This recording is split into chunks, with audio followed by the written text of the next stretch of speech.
just yet. Still very prior heroes here banned out for side of from the side of Todak and as well as MDH. Now, Todak, what are they going to prioritize? Are they going to prioritize Eve? Because usually Todak, they play reactively, they like to adapt. So being the first pick, perhaps they are trying to secure a very prior hero, then see what to do. If I may, in a lineup that has the Chico guys in mid, you can expect something else, something spicy, because if it's Todak playing and then you have a mid laner that's Moon, say, then that's where you can expect maybe the Farsa or the Eve. Yeah. But if it's Chico guys, the last memorable moment I saw him in mid, he was playing Minotaur. And that was in the MPLMY playoffs. Exactly. Anything, any hero, any type of gameplay you can put on this Chiku guy. So let's see here. Ban for the first phase has been set, and Valentina will be picked up from the side of Todak. Now, it's still a very flexible hero here, Eterno. Very flexible, and this is the identity that Todak uses over and over throughout their own region, throughout the M series. They're so good and so difficult to draft against because of that flexibility. Now, MDH Esports, they are going to be responding with a Fredrin and a Yve pick. Now, this might be hard, right? Because when you see a Valentina on the opposing end, you don't want to be picking up heroes with really make it or break it ultimates, like the real world manipulation and even the ultimate from Fredrin. I mean, even though we've seen it times and times again that the Yve Valentina matchup, but I do see your point. Real world manipulation, a huge ultimate to be stolen away. But then again, Yve is 87.5% here in M4. So that is a very high win rate here, Leo. So good. Oh man, and I think what happens here, the whole interaction as to why it's that way is because when you pick up Eve, the whole range game changes. Like, she just dictates what the box is like, how you can engage with her, where you can engage with her. So, that being said, the answer for Todak is the Hayabusa and the better 2 assassins. Exactly. Not with 1 assassin is not enough. Not right? Satu. Not Satu, Dua. but 2. But Dua. Benedetta and Hayabusa. A very good pickup here. A very clear target that Yve Eterna needs to be very careful on his positioning. Now, they are taking their time before the second phase. Any thoughts? I would have thought that they would have picked up someone like the Franco, honestly, from Todak. I mean, I think that's one of the heroes that can try and have a say in what the Yve can do in the Land of Dawn. But right now, we're going to see the Diggy pickup from MDH Esports. This is rather unorthodox because... First time? I think so, because usually Diggy's banned. Yeah, but here's the thing. The reason why I think the Diggy is odd is because you're already giving so much for those assassins to pick off, right? Like, there's no CC. Almost 0 between Benedetta and Hayabusa. Sure, you have the slows on the Electro Final Blow, and then you have that eye for an eye if she does catch you with it. But that aside, they can just clean house. Exactly, so a very interesting approach already, but I do understand the second phase. A lot of marksmen will be banned out, and we already saw the Popol and Bruno ban. Now I expect they commit to another marksman ban, realizing that MDH Esports, they are going to pick up the first hero, and perhaps just eliminating all possible marksmen is the way to go. This is interesting, right? Because this is kind of a double-edged sword. If both of these teams are going to be banning for the gold, then both of them are going to have a hard time. We saw last time that Hehe brought in the Claude. Perhaps that is what they're trying to angle for. But with that in mind, Todak could actually just ban that out. But here we go. A drop is going to be the choice for them. They are already setting up for a Claude pick here. Remember that Grok can cancel out that Blazing Duet with the Wild Charge. And that is... perhaps again, MDH, what they are trying to do. The Malaysians, Todak, they do not ban out that 1-1. They instead ban out that Leslie. So Claude should be picked up here. Yeah, no, that means Coach Amux and company are like, yeah, we dare you. Pick the Claude right here. We know what you're up to. Best believe, I think they might need one more bit of peel. I think the Fredrin alone is not enough. So because of that Claude pick, if it is going to happen here, maybe even keep it for the last pick. They need something like a utility jungler. Yeah, exactly. I was about to say. They can pick up a tank jungler, but no. All right, they read into it. Coach TNTK, not here. No. We're going to pick up a burst physical. That's clear. We know you know. We know you know. We know you know. Now, Todak, they are taking their time here for the last 2 picks. honestly, they need a sustainable roam here against Diggy. Perhaps they might go for sustainability. They might go and bank. We might see another Angela game. Angela. On Noomski? I don't know. Do you think that makes their composition a little too squishy? It's not out of the ballpark for the likes of Todak. Like, I think they can do it. You're Tamus right. and Angela, perhaps. Okay, we'll see here just a few seconds.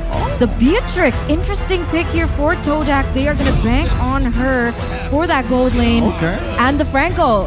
This is what I was talking about, right? And perhaps because of this Franco pick that MDH kind of read on, that's why maybe they brought the Diggy. Yeah, no, I think there is a different school of thought wherein instead of the Franco having a good matchup against the Eve, you would rather not. Because again, the whole suppression part of it is one thing, but those hooks don't touch Eve when she's in the real world manipulation.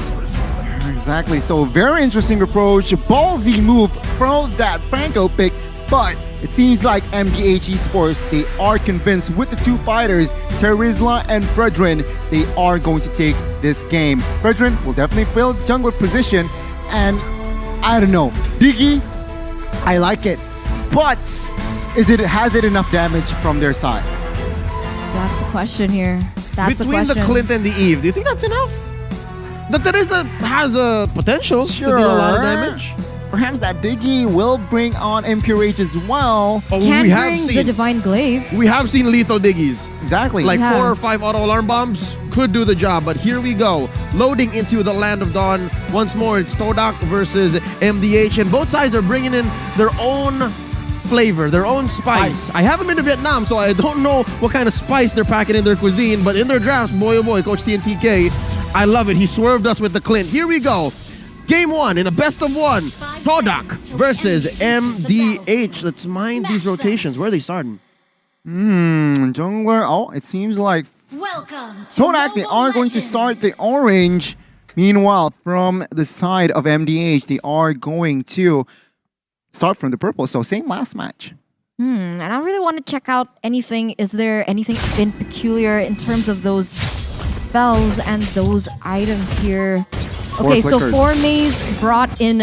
Oh, but very early hook here. And Trouble already committing that flicker, and Nart to the rescue. We're okay. You were saying? Seems like, yeah, it's very clear that MDH, all they want to do with this Diggy is babysit the gold lane. But Formaze, he's a little trouble.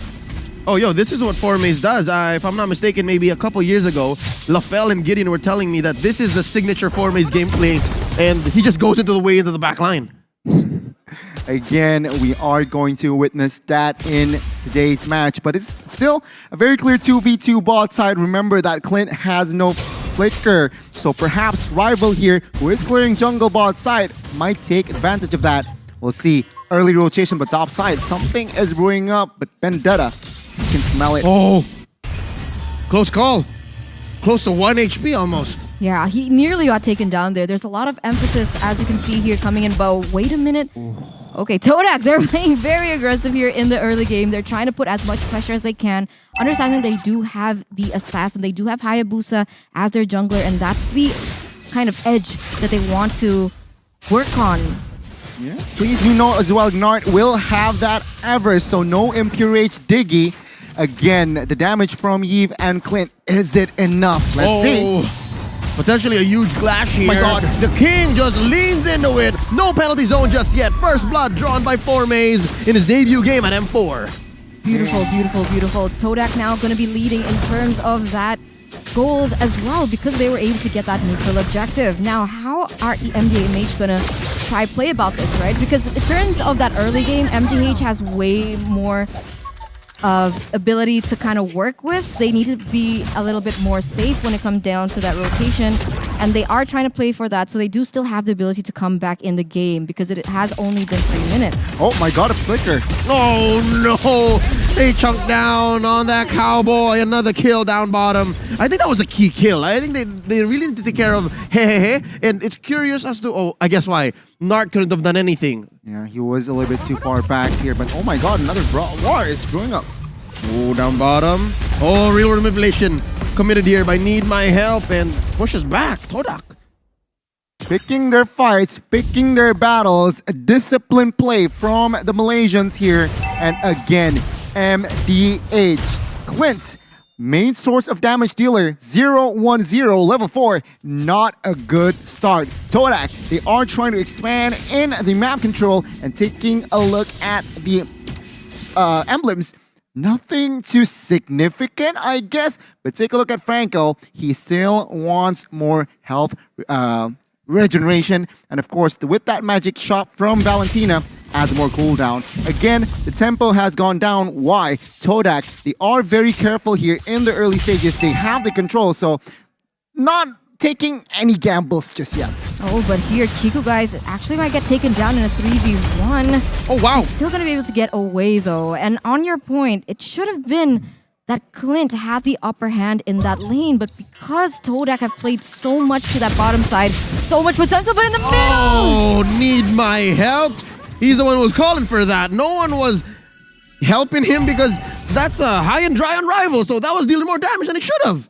He burned Flicker as well, so a lot of spell resource and ult was used for a defense, and still he gets taken down. Not a good rotation there from Need My Help. And perfect timing. Todak has to secure this turtle, no doubt. Ooh, they have to be careful here. And it does seem like King is trying to open up vision, but at this point, they won't be able to go for the objectives. And I think that was one of the keys to victory for MDH, right? Don't be afraid to lose the neutral objectives, but make sure you focus on those turrets. But even that, it's still very difficult to see them finding anything on the map. Yep, and can clearly say that as long as Turtle spawns on that side of the map, the XP lane, those dual lanes down bottom, Todak can just maintain the same amount of pressure. Like, it's not going to make much of a difference. Seems like here again, MDH, they are quite behind. 2,000 gold lead in the first 5 minutes. Not a fun game. Realizing, of course, what is also being pressured. Oh, take a look at bot side though. Oh no, they came in way behind enemy lines. Chico guys in trouble. Now without taking first. It's a trade 1-for-1. Nart very low. Auto alarm bomb chasing Momo. And there was no minions to help him save him. And Yumski flickering on out. Here comes Rival from the back line. And he goes for the quad shadow. Cracking that egg. Down goes Nart. Down goes Yumski. Joga 2v1. Rival obliges him. And there goes a shadow kill. He's the only one here. That high and dry working hard for him. Triple kill for the rookie jungler. Beautiful, beautiful play, really coming out on top. I mean, that's exactly what the high and dry was built for. We knew that he was going to go for those pickoffs. We knew that he was going to go very aggressive, and that's being translated into his gameplay right now. In addition, he's also taken away that blue buff from MDMH. And look at the pressure once again in the mid side. MDH is having a tough time. Believe me, been there, done that. But every day above ground is a good day. Remember that. Oh no, but the king might not stay above ground for long. All right, so luckily enough, something tells me Formaze might be building hybrid. Because if this was a purely damaged Benedetta, could have spelled disaster for the mid lane. My God, indeed. Todak, 6 minutes and 3,500 gold lead. MDH, they need to figure something out. Again, Clint, I'm not convinced they have enough damage towards the late game as well, but take a look at that. Oh! They popped the king off camera, and now Yumski threatening a kill, forcing out Need My Help to use the RWM, and here comes Momo and Chiku, guys. Down goes the Eve once more. The Nart, the egg gets popped. Momo gets shut down, though, and traded out for the Clint. That's a 3-for-1. Make that a 4-for-1. It's okay! And Rival was just off camera, dealing with the turtle himself. Oh, that's multiple battlefields that Todak's waiting on. Yeah, 4-for-1 trade, but they also got a turtle. So technically a 5v1, as now we have some moments to look at the items here. 7 minutes in. Take a look at Momo, 6,000 gold, and he already immediately built that BOD and Malefic Roar. So physical damage and penetration is the way to go. They understand that he is the main damage dealer, and there you go. Full damage. Don't forget about the Hayabusa. He is building towards that BOD, so expect more physical damage from Todak. Again, MDH, they are getting dismantled at this point and not looking good because they don't have any clear agendas towards 2 minutes in the future. It's hard to see too as well because Need My Help on the Eve. You want to rely on the skills that she has in her arsenal to be able to deal out the utility with the slows, which is why she got the Ice Queen 1. But she doesn't have the book yet, so she's going to be struggling in terms of that mana, and it's going to be hard to see the impact she has in the game. She can't just spam it. She needs to be very careful with the spell casting. My goodness, again, Todak, they are just taking their time, trying to look for pickoffs. And again, they are doing the right approach here. MDH, what can they do is, again, they need something, perhaps a blunder from Todak that might just take oh my god, top side. Oh, they engage up top, like the final blow underneath tier 2. And Rival almost take down Nart. Chico, guys, finishes the job. Down goes the Diggy. Poppin' Clint. Goes as well. 2 for none so far, while all this while, Momo was demolishing that mid lane tier 2. Up top seems to be next. Over 8,000 gold lead, another tower on the way. Todak, they really are just snowballing from that early game. Guys, I'd like to remind you, it's only been 9 minutes. The first Lord just spawned, and this is how one-sided the game is looking. Is there any way that MDH can come back from this deficit? Again, they need, I guess, to find a miracle. Todak needs to make a mistake twice or thrice even, then MDH can somehow equalize. As it stands, it's not really looking good here. MDH, 3 basers standing with the first Lord marching very, very soon. If they make another mistake, Todak can just clean it off. Yeah, I think a mistake from MDH is something that they cannot calculate for. They shouldn't be able to calculate for because they're so behind. If there is one thing I can say about the MDH situation, is it's a grocery list of things that they need to do to come back. And I have 2 main theories, right? Number 1, have the King build complete defense. Make him a chunky Terizla. And then number 2, it's the hide behind turret. Like, if there's a defense that's gonna happen, it's gonna be inside their base. If you're Look at those recalls. Oh, I like it. I like it. It's the M4 recalls, but if your 2 bruisers are inside the base, that's not a good sign, isn't it? Let's see the marching Lord in the mid. This is a level 1 Lord, mind you. So they should be able to. Oh no, they catch it! And that's a half health Clint running back. And they are just raining down upon this turret. He gets popped by 4 maze, making a beeline into the back line. And Need My Help puts up the RWM, quelling this siege. They live for now. Are they gonna go for it? They're 1 man down here. I guess it's equal 4v4. But Need My Help! He is the one to go down next. Chiku, guys, coming in, taking down Need My Help, and the base is gonna be up next on the docket. Bottom lane taken down, top lane, it's the minions working on him. Todak can see the writing on the wall. Here comes the King, penalty zone into 1, and there's the ult. Nibiru's passion into 3 members. Nart gets popped by Rival. He's unstoppable, but they ran out of waves. MDH still breathing. Ooh, if they prolong that a little longer, then that might have been the save and grace that MDH needed, right? They needed Todak to overcommit, but they made the right call there. 11,000 gold lead still. They don't need to hurry things up, but they're going in once again. There's a hook on the Joga, and I think they lost the bite. They let go of that. Was still on cooldown, so that was a close call. I mean, take a look at the player score. Earlier, it was 4 members, and now let's focus on the damage dealt. Momo, Chiku, guys, Rival. Top 3 is on towards Todak. Meanwhile, the top damage dealer forms out of MDH is the Roamer. That's not a good sign. Yeah, no, it's basically because of all those auto alarm bombs. And so far, that's the only safe bit of poke that MDH has. Wow, yeah. I'm surprised that Beatrix is actually doing so well in the hands of Momo. Might be the first Beatrix win in a while, or if not, all of M4. Yeah. It's, again, looking bleak for MDH. 16-4 here, and 3 base turrets gone down. So the base is very exposed. Todak playing it smartly, playing this disciplinedly. They are waiting for the next Lord, and perhaps they are going to look for the end. MDH, again, if you ask me, what can they do? They need to wait a mistake. Up top, though, look at this. 4 maze is having his way with and it needs 4 members to respond for them to punish 4 maze, and they give the kill to Nart. Oh lord, that was a shutdown if I'm not mistaken, but a kill is a kill. The only real ask is maybe it should have gone to the cores. It's still a really good display coming in from Todak. They were able to utilize 4 maze as a distraction, and they were now able to secure that. Lord without... It's free. Yeah, for free. Sorry, I was looking at Yumski and I was like, is he gonna get that hook? But he still misses right now. They have 10 seconds left for Formace to go back up. And MDH, this might be the final defense that they have in this game. Not looking good for a DG debut here by MDH. Let's see the offense and as well as defense, Leo. Yep, all lanes masterfully synchronized. They're crashing in. The answer, RWM need my help. Going in, acting like a turd himself. And MDH is the king, very low. Gonna back out. Oh, he's making that body of Smith work. Double time, triple time even. And goes Narc. He gets popped, but they survive. Oh, what? No, wait, there's a bite. Down goes Hehehe. And that's about it. They lasted maybe seconds more than they should have, but it's all crumbling down. That need my help, the only bastion left. But Todak, they get the dub. They get the dub and they're officially the upper bracket, the first to secure the upper brackets in the knockouts.